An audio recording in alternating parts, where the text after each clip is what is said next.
Okay, now I want to talk about we want to discuss about the Islamic economics. Yeah.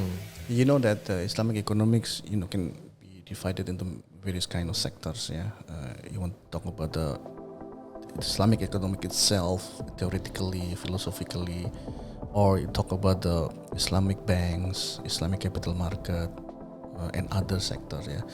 So in terms of the practice, yeah, Islamic bank, Islamic capital market, or maybe takaful or rahan, how do you see the development of those sectors in the Islamic financial institution, or maybe Islamic social finance there? How do you see it in Qatar? I think when we talk about financial development, right, we always Yeah. talk about these three sectors, right? Okay, Yeah. we talk about banking, and then capital market, Yeah. and then social finance. Although they are very young nation, Yeah. but their banking is actually now, I would say well established, both conventional The banking, and yeah. both conventional and Islamic. I would think that is the main engine in Qatar For growth, yeah. for growth. But at the same time, they are now tapping into creating a better ecosystem for capital market. Although they have about 50 stocks which are listed now, but they are trying to create more and more companies, Sharia compliance. Sharia compliant companies, and they started all this initiative called Qatar Fintech Hub. They also have QB, Qatar Business Incubation Center and everything. So the reason why they are creating all these things is that because they want to create more and more companies that can create value that eventually can be listed as well. And then they also make the SMEs as one of the key driver towards developing Qatar, and also part of their diversification strategy. So it's very clear that the country believe in value creations. Although it's very difficult for them to compete in low cost productions because of the the structural issues within Qatar, but they are now trying to focus more on high impact value creations. Okay, so digitalization is big in Qatar. Transformation of the SMEs are big in Qatar. So even you can go to a small shop, but you can see that they are, majority of them are automated. Payment system is automated, is linked, is integrated, and so on and so forth. But the one that I really like the most in Qatar is that is the formalization of their social finance. This is something which is amazing, because not only they are regulated, they also have established institution called Qatar Charity. Alright, and then for Qatar Foundation, we have this education above all. And then they have QFFD, Qatar Fund for Development, which is under the government and everything. And then the Awqaf is also very established, very strong, with huge amount of financial capability. Awqaf, you mean Awqaf Qatar? What is the name of the institution for Awqaf? They have a ministry for Awqaf and religious affairs. So the thing is that as a small country, they try to control, not because they want to dominate or monopolize things, but they are creating an infrastructure that can actually become a global entity. You just take Qatar Charity for example. I think people who are watching all this disaster in Libya and in Morocco and everything, the first few aircraft that will basically land in any disaster area is actually Qatar Charity. MashaAllah. Right? So why they are able to do that is because they were able to institutionalize it. Okay, so they don't take charity as a third sector, and it should run on its own, but they take it as a third sector, and they should be integrated with the overall main sector. And Qatar Charity, for example, is not just playing a role of helping humanitarian, but they also helping what we call as a long-term transformation of other countries that need help. For example, can you name a country which is helped by Qatar? Of course, Palestinian is obviously part of the agenda, always of the agenda, and then you take Afghanistan, and then Qatar helps a lot on Lebanon. Everybody knows this. The World Cup, the buses, Qatar donated to Lebanon, and then during the Turkey had earthquake. All the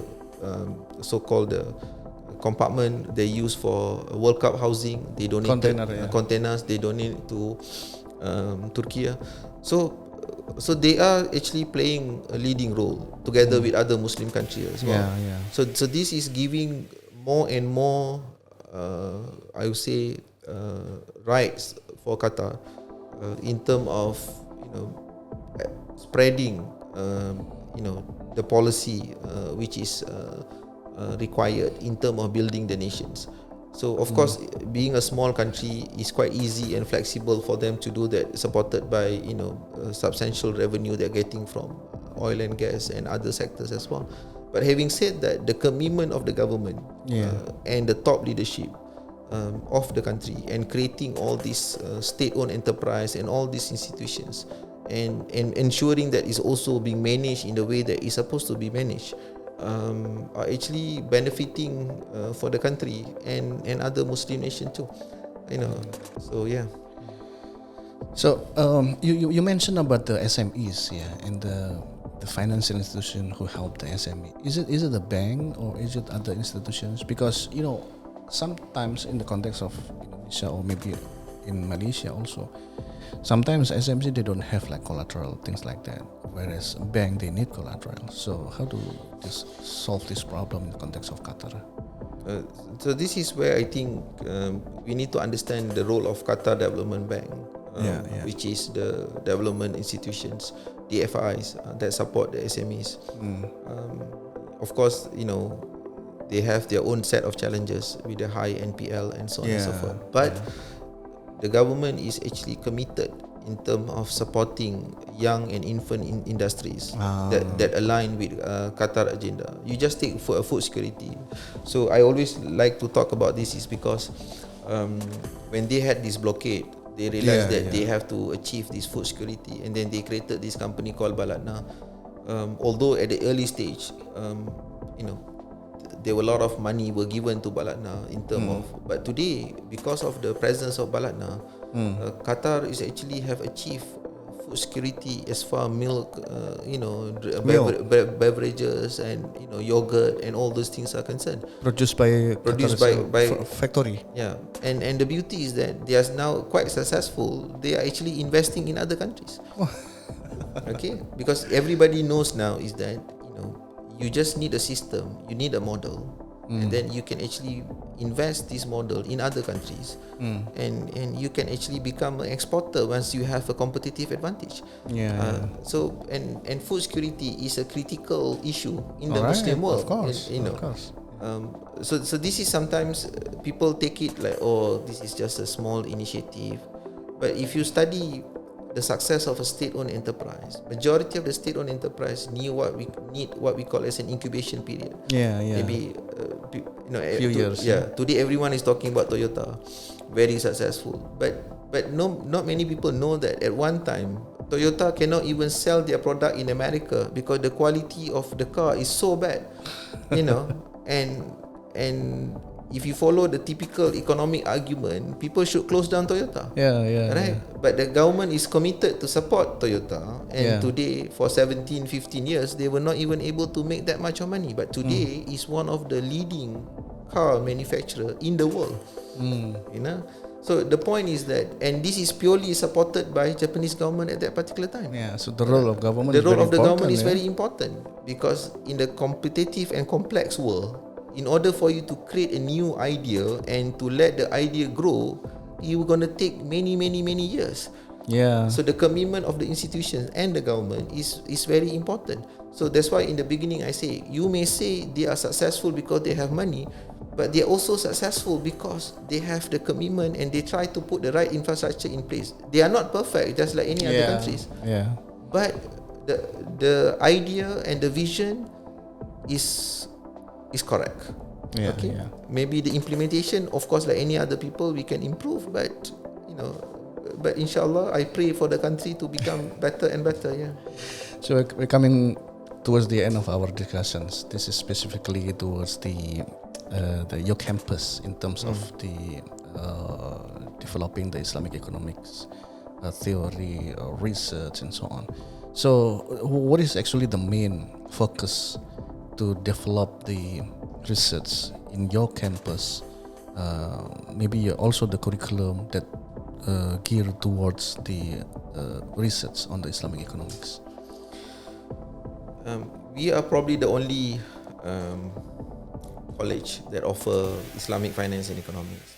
So you can say that we are in the Qatar. in Qatar. Oh, Yeah. okay. So you can say that like we are the leading researchers. In this area. So I can share what are the things that we are doing, and some of my colleagues are doing as well. We know that with our limited resources, we need to collaborate, of course. So we have a lot of collaborative partners. But as far we are concerned right now is that we embrace the principles of the first generations of Islamic finance scholars and economic scholars. We're trying to promote, obviously, the social justice. Those kind of high level principles. But how do we translate those high level principles into much more measurable and actionable items? So there are a few of our colleagues that looking at all these disruptions. Okay? So AI and fintech and everything, this is one form of disruptions, and quite substantial work are being done in that area as well. And HBKU is also very supportive because they also have HBKU Innovation Center, and this center actually provide substantial amount of grant for students and also for faculty members who actually wants to incubate their ideas, bring it to the next level, and then they can go to QFTH, Qatar Fintech Hub. They can go to Cubic. If their company is successful, they can even register under Qatar Financial Center. And they have a very good regulation, either using Qatar law or international law, and so on and so forth. So apparently they have created what we call as a whole chain of ecosystem in terms of creating new innovations, especially when you talk about this potential disruption. That's number one.